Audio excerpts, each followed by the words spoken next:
health and a little wealth and a lot of love. So let's go into our first question, or the first question I have for you. So, what are some of the considerations students should keep in mind when deciding whether or not to go to college? What do you want to do? What do you want to do? Yeah. I know, people in my network. I've known some people who wanted to. They love art, so they went to school for art, and they ascertained a $20,000-$30,000 per year, and when you're finished, you have a salary of less than 30,000, like 32,000, I think, a year as a teacher. And if you want to do art, I definitely recommend that there's better paths, better avenues. Now, this doesn't apply to folks who, kids who have money and things like that.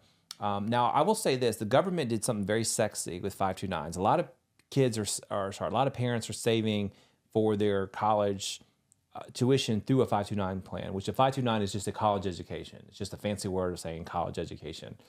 And so you can actually roll that into a retirement account now, which is honestly really advantageous. I told Emily, like, I never thought I would ever do a 529 because I don't want to push college on our children, because I don't think that's the only answer. Which I probably gave away my philosophy on this, but I want to play the devil's advocate with myself. And the 529 is the investment that they can make to, as their children are growing up, to invest for their college education. That's right. So you put money aside every month. You pick investments, and then I'm going to set things of that nature, but I'm not going to do it. With 401k, with the same thing with the Roth IRA, HSA, it's the same thing. It's just it's a fund for college expenses. And so I will say sometimes the government doesn't get it right. In fact, a lot of times.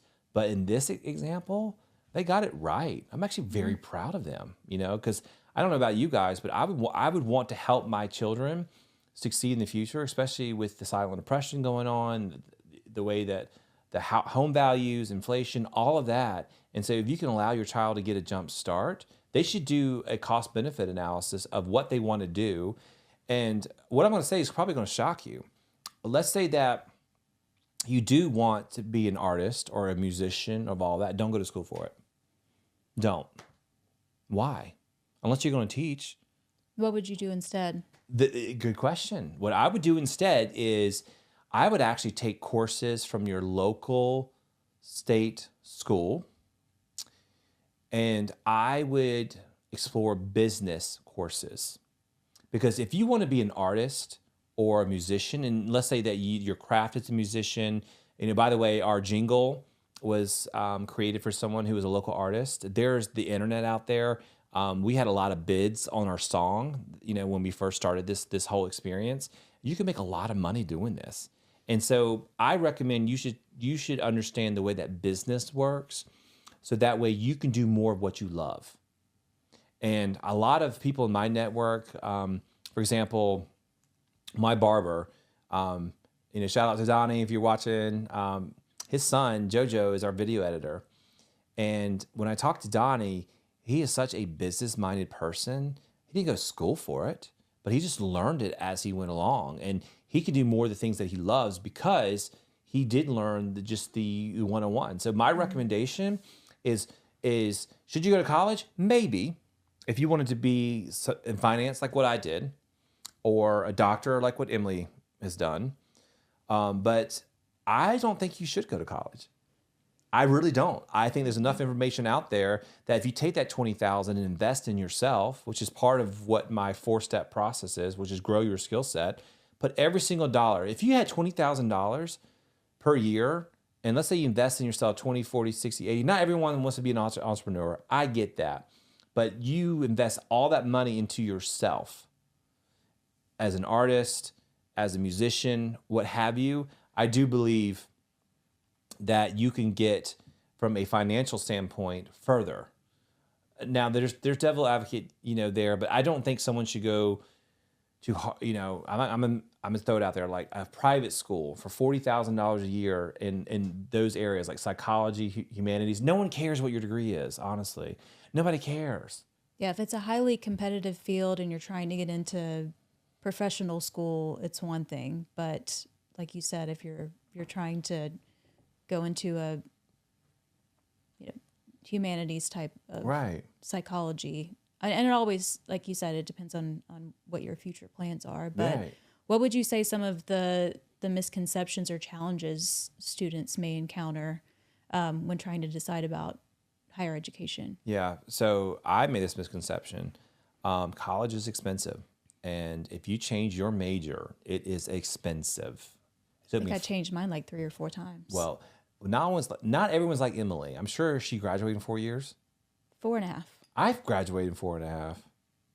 Did I not know that about you? Maybe not. 4.5, I babies. also went to 2 different universities and changed my major many, many times. Yeah, I changed my major. And my thing is like when I said at 18 years old, why would you take $160,000? Let's be more conservative. Why would you take an $80,000 investment in your future at 18 years old and you just don't know what you want to do? Don't do it. Don't do it. I recommend that you should shadow. You should figure out what's interests of you. And I'm a firm believer if you are passionate about what you do, you'll never have to work a day in your life. And I don't think college is always the answer. And so one thing I didn't mention here is, with this new AI wave, it's coming, guys. It's coming. It's going to replace a lot of jobs. And guys, this is never a doomsday podcast. So if I touch on doomsday talk, I quickly move on because there's enough doomsday in the world. We want to add to it, right? But I would say for a lot of people who work with their hands, known as blue collar, which sometimes that term is offensive to people, there's a plumbers that make $100,000 a year. My brother in particular, who works on cars, paints cars. He says he doesn't work a day in his life. He plays on cars all day. He makes $150,000 a year in South Carolina. And so I think if you are passionate, it depends what drives you. If you are passionate about your craft, I think you should get a certification and go that route. A lot of people don't have. I don't think AI can replace an electrician or a plumber or a mechanic or someone who paints cars, construction, all of that. I don't think that's out there. But I do think that if you really wanted to get wealthy very, very quickly, and this is 100% true, everybody wants to be a content creator. YouTube. If you're not watching on YouTube, I just did a face up. Emily was laughing. Everyone wants to do that. If you ask all the kids that are graduating, that's the number one job they want to do. At that point in time, though, you haven't lived enough. You don't have an unfair advantage. I feel like Emily and I do have an unfair advantage, which, she's a doctor. I'm Coast Fire by the time I'm 40.